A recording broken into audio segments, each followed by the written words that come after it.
ওই মানুষেরা শোনো শোনো, এই জমিনের ভেতরে যেটাকে আমি হালাল করেছি, যেটাকে আমি পবিত্র করেছি, ওইটা খাও, ওইটা গ্রহণ করো। হারাম খেও না, হারাম অর্জন করো না, হারামের কাছেও যেও না। শয়তানের পদাঙ্ক অনুসরণ করো না। জেনে রেখো, শয়তান হলো তোমাদের প্রকাশ্য দুশমন। ঠিক কিনা? আদুবুম মুবিন। শয়তান আমাদের প্রকাশ্য দুশমন। সে হারামকে আমাদের কাছে চাকচিক্যময় করে তুলে। সে বুঝাতে চায় হারামের মধ্যে আরাম। আসলে হারামে আরাম আছে, হালালের মধ্যে বরকত। এজন্য আমরা সবসময় হালাল অবলম্বন করব। রাজি আছেন তো? কিন্তু আমরা যদি আমাদেরকে প্রশ্ন করি, আমাদের ব্যবসায়, আমাদের চাকরিতে, আমাদের লাইফ লিডিং সিস্টেমে আমরা কি শুধু হালাল খাই? কি খাই? হালালও খাই, সুযোগ পাইলে একটু যদি পাই অমনি ধরে ঘাপুস ঘুপুস। সুযোগ পাইলেই কি ঘাপুস ঘুপুস, ঘাপুস ঘুপুস করা যাবে না। অনেকে আবার আছে দেখবেন খাওয়ার ক্ষেত্রে হালাল খোঁজে। খাওয়ার ক্ষেত্রে আমি অনেক লোক দেখেছি। থাইল্যান্ডে আমি গেলাম, দেখি যে তার ব্যাপারে জানি যে সরকারি চাকরি করে, লক্ষ লক্ষ টাকা দুই হাতে কামায়। এমনি গাছেরটাও খায়, তলারটাও কুড়ায়। আছে না নাই? তো ইচ্ছে মতো ডানে বাই ইনকাম করে, হালাল হারাম দুইটাই খায়। কিন্তু থাইল্যান্ডে যে হালাল খাবার খুঁজতেছে। কি খুঁজতেছে? ওখানে যে জিজ্ঞেস করে যে এই দোকানে কি পর্ক আছে? পর্ক থাকলে খাবো না। পর্ক মানে হচ্ছে শুকরের চর্বি। শুকরের গোশত বা চর্বি মিশানো কোনো খাবার উনি খাবে না, কারণ এটা হারাম। আর ঘুষ যে খায় এটা খুব হালাল। এরকম ডাকাইতে আছে না নাই? তাহলে আমাদের মুসলমানদের সবচেয়ে বড় সমস্যা হচ্ছে আমরা খাওয়ার ক্ষেত্রে হালাল খুঁজি, কিন্তু ইনকামের ক্ষেত্রে ওই জিনিসটা খুঁজি না। এরকম আছে না নাই? না। Your food should be halal, your drinks should be halal, your income should be halal, your dress up, your fashion should be halal, and your entertainment should be halal. আপনার পোশাক হতে হবে হালাল, আপনার খাদ্য হতে হবে হালাল, আপনার উপার্জন হতে হবে হালাল, আপনি যে বিনোদন করছেন এই বিনোদনটাও হতে হবে হালাল। চিল্লায় বলেন ঠিক কিনা? হালাল বিনোদন লাগবে, হালাল ড্রেস আপ লাগবে। ছেলেরা কি স্বর্ণ পড়তে পারবে? ছেলেরা কি সিল্কের জামা পড়তে পারবে? আমরা সিল্কের জামা পরি না, এটা আমাদের জন্য হারাম করেছে কে? ছেলেরা জুয়েলারি পড়তে পারবে? গলায় চেন পড়তে পারবে? হাতে ব্রেসলেট দিতে পারবে? আছে না নাই? এখানেও অনেকের আছে না নাই? দেয়া যাবে? অনেক ছেলে দেখবেন আবার কানের মধ্যে ছিদ্র করে। কসবায় মাশাআল্লাহ এগুলা নাই। আমি বাঁচায় দেওয়ার জন্য কইলাম নাই, আবার ওরা কয় আছে। আছে আছে না, এগুলো করা যাবে? দাড়িতে চুলে কালো রং দেয়া যাবে? এটা ধোঁকাবাজি। এটা কি? মান গাশশানা ফালাইসা মিন্না। আল্লাহর হাবিব সাল্লাল্লাহু আলাইহি ওয়াসাল্লাম বললেন, the person who deceives us, he is not among আস। যে আমাদেরকে ধোঁকা দেয় সে কখনো আমার উম্মত হতে পারে। মদিনার খেজুরের বাজার ভিজিট করতে গেলেন আল্লাহর হাবিব সাল্লাল্লাহু আলাইহি ওয়াসাল্লাম, অডিট করতে গেলেন। যে খেজুরের স্তূপের ভেতরে আল্লাহর হাবিব সাল্লাল্লাহু আলাইহি ওয়াসাল্লাম হাত ঢুকায় দিলেন। ঢুকায় দিয়ে দেখলেন ভিতরে পানি, উপরে শুকনা খেজুর, ভিতরে ভিজা খেজুর। আল্লাহর হাবিব সাল্লাল্লাহু আলাইহি ওয়াসাল্লাম বললেন, ঘটনা কি? ভিজা কেন? ব্যবসায়ী বলতেছে বৃষ্টি হয়েছিল। কি হয়েছিল? তো বৃষ্টি হইলে তো তার নমুনা সব জায়গায় থাকবে। তখন আল্লাহর হাবিব সাল্লাল্লাহু আলাইহি ওয়াসাল্লাম দাঁড়িয়ে বলেছিলেন, খবরদার, মান গাশশানা ফালাইসা মিন্না। যে আমাদেরকে ধোঁকা দেয় সে আমাদের দলভুক্ত হতে পারে না। এজন্য আমরা যেন কাউরে ধোঁকা না দেই, আমরা যেন হারামের সাথে সম্পর্ক জুড়ে না দেই। আমাদের সম্পর্ক হবে হালালের সাথে। চিল্লায় বলতে হবে কিসের সাথে? আজকের মাহফিলটা তখনই সার্থক হবে যখন এই কথাগুলো শুনে আমরা এই সিদ্ধান্তে উপনীত হতে পারবো যে আমার ফুড, আমার ড্রিঙ্কস, আমার ইনকাম, আমার ড্রেস আপ, আমার এন্টারটেইনমেন্ট, আমার সব কিছু হালাল দিয়ে আমি সাজাবো। আমার জীবনটাকে আমি হালাল দিয়ে সাজাবো। রাজি আছি না নাই? সব হালাল হইতো। নারীদের ফ্যাশন, অনেক নারীরা ফ্যাশন সচেতন। খবরদার, নারীরা টাইট ফিটিং পোশাক পরতে পারবে না। পারবে? পাতলা পোশাক পরতে পারবে না। তারা নিজেদেরকে আবৃত করে রাখতে হবে। টাইট ফিটিং পোশাক পরতে পারবে না, অন্য ধর্মের পোশাক পরতে পারবে না, পর চুলা লাগাতে পারবে না। এই ফোর কর্নার্স, এই বর্ডারগুলো মেনে নারী যে কোনো ধরনের ফ্যাশন নিতে পারে। এই ফ্যাশনগুলোকে বৈধ করেছে কে? এজন্য রাব্বুল আলামিন বলেন, ইয়া আইয়ুহান নাসু কুলু মিম্মা ফিল আরদি হালালান তাইয়্যিবা ওয়ালা তাত্তাবিউ খুতুওয়াতিশ শাইতান ইন্নাহু লাকুম আদুউম মুবিন। সুবহানাল্লাহ পড়েন। ওহে মানুষেরা, এই জমিনে যেটা পবিত্র আর হালাল বলে আমি ঘোষণা দিয়েছি সেটা খাও, কারণ সেটাতেই বরকত। আর শয়তানের পদাঙ্ক অনুসরণ করো না, কারণ শয়তান তোমাদের প্রকাশ্য শত্রু। কথাটা বলেছেন কে? তাহলে আমরা হালালের পক্ষে না বিপক্ষে? এই আপনাদের গলার আওয়াজ, হালালের পক্ষে না বিপক্ষে? হারামের পক্ষে না বিপক্ষে? আমরা আমাদের জীবনটা হালাল দিয়ে সাজাতে চাই কি চাই না? কারণ হালালে বরকত ঢুকাই দিছে কে? কিভাবে আপনার জীবনের প্রতিটি অঙ্গনকে হালাল দিয়ে সাজাবেন? কিভাবে এই হারাম থেকে বেঁচে থাকবেন? এর কিছু মূলনীতি আছে, some principles, you have to follow it. এই প্রিন্সিপালগুলো যদি খেয়াল করেন তাহলে হালাল দিয়ে জীবন সাজানো সহজ। আর এই প্রিন্সিপালে, মূলনীতিতে যদি ভেজাল লাগাই দেন তাহলে সব জায়গায় ভেজাল আছে না নাই? আজকে এই চমৎকার দুপুরে আমরা হালাল হারামের মূলনীতির ব্যাপারে কয়েকটি কথা শুনে বিদায় নিব ইনশাআল্লাহ। পড়েন। হালাল এবং হারামের প্রথম মূলনীতি হচ্ছে আল আসলু ফিল আশিয়াই আল ইবাহা। মূলত সব কিছু পৃথিবীতে যা দেখি, যা পাওয়া যায়, খাবার দাবার যাই হোক না কেন, মৌলিকভাবে সবকিছু হালাল। যুবক ছেলেরা বুঝে যাও, কান দুটো খরগোশের কানের মতো খাড়া কর। আমি সহজ করে বুঝাবার চেষ্টা করব, যদিও সহজ করে বুঝানো সহজ না। সহজ করে কইতে আমায় কহজে, সহজ করে যায় না কওয়া সহজে, ঠিক কিনা? তারপর আমি চেষ্টা করছি সহজ করে বুঝানোর। খুব সহজ। আর দিন ও ইউসরুন লা উসরাফি, দিন সহজ, এর মধ্যে কাঠিন্যতা নাই। মন জয় করার 4টা বাক্য আল্লাহর হাবিব সাল্লাল্লাহু আলাইহি ওয়াসাল্লাম আমাদেরকে শিখিয়ে গিয়েছেন। বাশিরু ওয়ালা তুনাফিরু, ইয়াসিরু ওয়ালা তুআসিরু। সহজ করে উপস্থাপন করো, কঠিন করো না।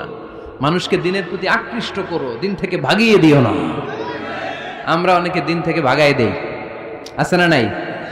এক ছেলে হিন্দু হইছে, হিন্দু থেকে মুসলমান হইছে, আগে ছিল হিন্দু, এখন দেখে এই ছেলেরে কি সুন্নি মুসলমান বানাবে, না ওয়াহাবি বানাবে, না আহলে হাদিস বানাবে, না হানাফি বানাবে, এই নিয়ে কিলাকিলি, আছে না নাই? কি বিপদ! সে আগে হিন্দু আসছিলাম, এটাই তো ভালো আছিল। মুসলমান হওয়ার পরে এর ভয় দেখানো শুরু করছে, এই খবরদার, নামাজ রোজা জাকাত হজ সব লাগবে, হারাম খাওয়া যাবে না, এটা নাই ইসলামে, এটা নাই, ওইটা নাই, ওইটা নাই, হিন্দু কে তাহলে আমিও নাই। এরকম হয় না? খবরদার, আল্লাহ ছাড় দিতে চায়, মৌলবীরা ছাড় দেয় না, আছে না নাই? তো আমরা যেন কঠিন না করি। হালাল হারামের প্রথম মূলনীতি হচ্ছে basically everything in this world is হালাল। এই পৃথিবীতে যা আছে সবই হালাল। সব কি? সব হালাল, সব হালাল, সবই হালাল, অল্প কিছু হারাম। সুবহানাল্লাহ পড়েন। যদি এমন হইতো এই পৃথিবীতে যা আছে সবই হারাম, অল্প কিছু হালাল, খুব ভালো হইতো, তাই না? সুবিধা হইতো আমাদের। তা আমাদের সুবিধা করে দিলেন কে? বেসিকলি এভরিথিং ইজ হালাল, পৃথিবীর সব কিছু হালাল। আপনারা যদি কেউ কিছু বলে যে এটা কি হালাল না হারাম, আপনি হুট করে বলবেন আগে বলবো হালাল, যদি হারামের দলিল পাওয়া যায় তখন বলবো হারাম, ঠিক কিনা? আমাকে যদি বলেন এটা হালাল না হারাম, আমি যদি বলি হালাল, আপনি যদি বলেন দলিল দেন, এটা আপনি ভুল বলবেন। কারণ কোনো কিছু হালাল করতে হলে দলিল লাগে না। কোনো কিছুকে হালাল বলে সাব্যস্ত করতে দলিল লাগে না। হারাম বলে যদি সাব্যস্ত করতে চান তখন দলিল লাগবে, তাও তেনা পেছানো দলিল দিয়ে হবে না, যেন তেন দলিল দিয়ে হবে, অকাট্য দলিল। এটাকে বলে আল আদিল্লা আল কাতঈয়া। অকাট্য দলিল লাগে কোনো জিনিসকে হারাম সাব্যস্ত করতে হলে। তাহলে এই যে আমাদের জন্য আল্লাহ সহজ করে দিলেন, সব কিছু বেসিকলি হালাল, যতক্ষণ না এটা হারাম হওয়ার ব্যাপারে দলিল পাওয়া যায়। এজন্য হারাম হারাম জিকির না করে জিকিরটা চেঞ্জ করে করতে হবে হালাল হালাল। কথা বলেন ঠিক কিনা? জিকির 2 ধরনের আছে। জিকির কয় ধরনের? একটা জিকির হচ্ছে হারাম হারাম হারাম, এক দলের কাছে সবই হারাম। একটা সময় এদেশের কিছু আলেম সমাজ ইংরেজিকে হারাম বলতো, ইংরেজি শিক্ষা করাকে কি বলতো? সময়ের বিবর্তনে এটা এখন হালাল। এখন এটা কি? হালাল। একটা সময়ে আলেম সমাজের কিছু অংশ রাজনীতি করাকে হারাম বলতো। কথা কি বুঝতেছেন? এখন এটা কি? হালাল হয়ে গেছে। ইসলামী ব্যাংকিংকে হারাম বলতো একটা সময়, যে না, কোনো ফিনান্সিয়াল ট্রানজাকশন এই সিস্টেমে ব্যাংকিং এটা ইসলামে জায়েজ না, এটা হারাম হারাম। কারণ ওদের জিকির কি? কথা কয় না। হারাম হারাম হচ্ছে এদের জিকির। একটা সময় ইসলামিক ব্যাংকিং হারাম ছিল, এখন এটা কি হয়ে গেছে? তার মানে এখনো অনেক কিছু এদের কাছে হারাম। সময়ের বিবর্তনে, কালের আবর্তনে এদের মুখ দিয়ে এগুলো একদিন হালাল হয়ে বের হবে। চিল্লায় বলেন ঠিক কিনা? এজন্য এই পৃথিবীর সবকিছু মূলত হালাল, যতক্ষণ না হারাম হওয়ার ব্যাপারে দলিল না পাওয়া যায়। হারাম করতে হলে দলিল লাগে, হালাল বানানোর জন্য দলিল লাগে না। আবার যেন তেন কোনো দলিল দিয়ে, ঠুনকো কোনো দলিল দিয়ে কোনো জিনিসকে হারাম করা যায় না। হারাম করতে হলে অকাট্য দলিলের প্রয়োজন হয়। কথা বুঝতে পেরেছেন? প্রথম মূলনীতি ক্লিয়ার সবার কাছে? আল্লাহর হাবিব সাল্লাল্লাহু আলাইহি ওয়াসাল্লাম বলতেন, হালাকাল মুতানাত্তিউন, যারা মুতানাত্তিউন তাদের ধ্বংস, তাদের উপর আল্লাহ লানাত।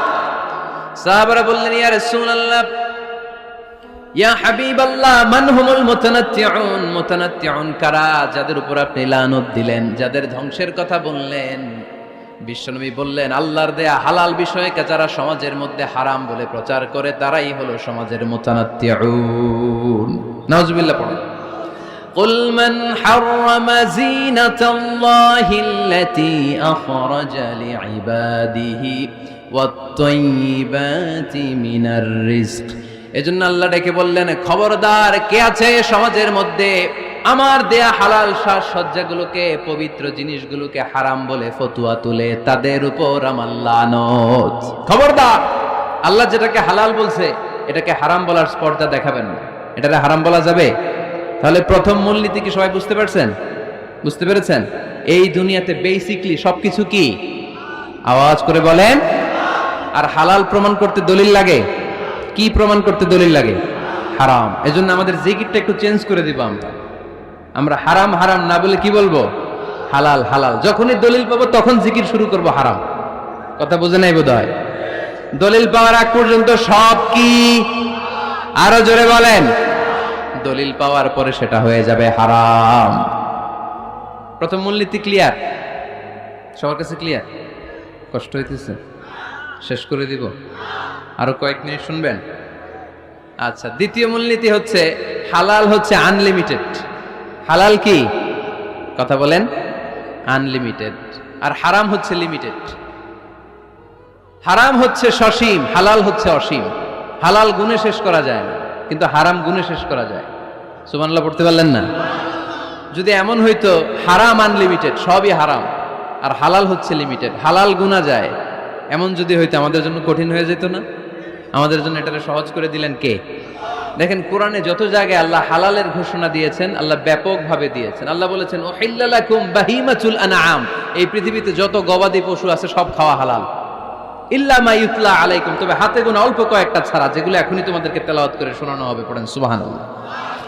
আবার আল্লাহ বললেন, উহিল্লা লাকুম সাইদুল বাহরি ওয়া তাআমু, সাগরের মধ্যে যত প্রাণী পাওয়া যায়, মাছ পাওয়া যায়, কাঁকড়া পাওয়া যায়, সব খাওয়াকে হালাল করে দিলেন কে? সাগরে যত ধরনের প্রাণী আছে, কাঁকড়া বলেন, তিমি বলেন, যা বলেন, সব হালাল, হাতে গোনা অল্প কয়েকটা ছাড়া। সুবহানাল্লাহ পড়েন। তার মানে যখনই আল্লাহ তাআলা হালালের ঘোষণা দেন, আল্লাহ তাআলা এটাকে ব্যাপকভাবে ঘোষণা দেন। আর যখনই আল্লাহ হারামের ঘোষণা দেন কোরআনের ভেতরে, তখন আল্লাহ গুনে গুনে দেন। কিভাবে দেন? হুররিমাত আলাইকুমুল মাইতাতু ওয়াদ-দামু ওয়া লাহমুল খিনজির ওয়া মা উহিল্লা লিগাইরিল্লাহি বিহি ওয়াল মুনখানিকাতু ওয়াল মাওখুযাতু ওয়াল মুতারাদ্দিয়াতু ওয়ান নাতিহা। গুনে গুনে দিয়েছেন। সুবহানাল্লাহ পড়েন। যখন আল্লাহ বললেন হালাল, তখন বললেন চার পাওয়ালা যত জন্তু আছে হালাল, অল্প কয়েকটা ছাড়া। যখন ঘোষণা দিলেন হালালের, আল্লাহ বললেন সাগরের ভেতরে যত প্রাণী পাওয়া যায় সব খাওয়া হালাল, অল্প কয়েকটা ছাড়া। কিন্তু হারামের ঘোষণা যখন আল্লাহ কোরআনে দিলেন, তখন ব্যাপকভাবে দেয় নাই, গুনে গুনে দিয়েছেন। রক্ত খাওয়া হারাম, মরা প্রাণী খাওয়া হারাম, শূকর খাওয়া হারাম, আল্লাহর নাম ছাড়া অন্য কোনো নামে বলি দেওয়া হয়েছে এরকম প্রাণী খাওয়া হারাম, সিংহের গুতা খেয়ে কোনো প্রাণী মারা গেছে ওইটা হারাম। এরকম গুনে গুনে অল্প কয়েকটা হারাম, বাকি সব কিছুকে আমাদের জন্য হালাল করে দিয়েছে কে? আবার যদি আল্লাহর জিজ্ঞেস করি, আল্লাহ কাদেরকে বিয়ে করতে পারবো? আল্লাহ বলবে সবাইরে বিয়ে করবি। বাংলাদেশের নারীরা বিয়ে করা হালাল, পাকিস্তানের মেয়েদেরকে বিয়ে করা হালাল, সৌদি আরবের নারীদেরকে বিয়ে করা হালাল, এই বাংলাদেশের সিলেটের মেয়েদেরকে বিয়ে করা হালাল, ঢাকার মেয়েদেরকে বিয়ে করা হালাল, চট্টগ্রামের মেয়েদেরকে বিয়ে করা হালাল। হালালের কোনো শেষ নাই। সুবহানাল্লাহ পড়েন। কিন্তু যখন জিজ্ঞেস করলাম তাহলে কাকে কাকে বিয়ে করা হারাম, তখনই আল্লাহ গুনে গুনে 14 জনের নাম বলে দিলেন। পড়েন সুবহানাল্লাহ। হুররিমাত আলাইকুম উম্মাহাতুকুম ওয়া বানাতুকুম ওয়া আখাওয়াতুকুম ওয়া আম্মাতুকুম ওয়া খালাতুকুম ওয়া বানাতুল আখি ওয়া বানাতুল উখত। চিল্লায় পড়েন আল্লাহু আকবার। যখন হালাল, তখন ব্যাপকভাবে বললেন সব মেয়েদেরকে বিয়ে করতে পারো। মুসলিম যত নারী হয়, বাংলাদেশের হোক, পাকিস্তানের হোক, ইন্ডিয়ার হোক, গোটা বিশ্বের যে কোনো জায়গার মুসলিম নারী হলেই সেটা হালাল। কিন্তু হারাম কোনটা যখন জিজ্ঞেস করলাম, গুনে গুনে বললেন মাকে বিয়ে করা হারাম, নিজের কন্যাকে বিয়ে করা হারাম, বোনকে বিয়ে করা হারাম, ফুফিকে বিয়ে করা হারাম, খালাকে বিয়ে করা হারাম, ভাতিজিকে বিয়ে করা হারাম, নিজের ভাগ্নিকে বিয়ে করা হারাম। সুবহানাল্লাহ পড়বেন না? তাহলে সহজ না কঠিন? চিল্লায় বলেন, কি সহজ ইসলাম, কত সহজ। দাঁড়িয়ে নামাজ পড়া ফরজ, দাঁড়াতে পারতেছেন না, বসে পড়লেও কবুল করবে কে? অজু করে নামাজ পড়া কি? পানি নাই, তায়াম্মুম করে নামাজ পড়লে কবুল করবে কে? বিয়েতে মোহরানা দেওয়া কি? মোহরানা নাই। এক সাহাবী বললেন, ইয়া রাসূলুল্লাহ বিয়ে করব, মোহরানা আছে? না। কি আছে? তো কিচ্ছু না। তো কিচ্ছু না থাকলে বিয়ে করবা কেমন? মোহরানা দেওয়া লাগবে না? কোরআন পারো? পারি। কয়টা সূরা? এতটা সূরা। এক নারীকে জিজ্ঞেস করলেন, কোরআন পারো? বলে না, পারি না। আল্লাহর হাবিব সাল্লাল্লাহু আলাইহি ওয়াসাল্লাম দুইজনকে বিয়ে পড়ায় দিলেন। আর নারীকে বললেন, মা তুমি কোরআন পারো না, কিন্তু তোমার স্বামী কোরআন পারে, তোমার স্বামী টাকা দিয়ে পয়সা দিয়ে তোমাকে মোহরানা দিবে, সামর্থ্য তার নাই, সে প্রতিদিন তোমার একটু একটু করে কোরআন শিখায় দিবে, এটাই মা তোর বিয়ের মোহর। সহজ না কঠিন? আর কোনোদিন ইসলামকে কঠিন বলবেন? কেউ কঠিন বললে ওটা শুনবেন? আওয়াজ করে বলতে হবে, ইসলাম কি কঠিন না সহজ? মাশাআল্লাহ। দুইটা মূলনীতি বুঝে গেছেন না? পৃথিবীর সব হালাল যতক্ষণ না দলিল পাওয়া যায়। হালাল বলতে দলিল লাগে না, হারাম বলতে দলিল লাগে। 2 নাম্বার, হালাল আনলিমিটেড আর হারাম লিমিটেড, সহজ করে দিয়েছে। সুবহানাল্লাহ পড়েন। 3 নাম্বার, হালাল হারামের মূলনীতি হচ্ছে ইসলাম শুধু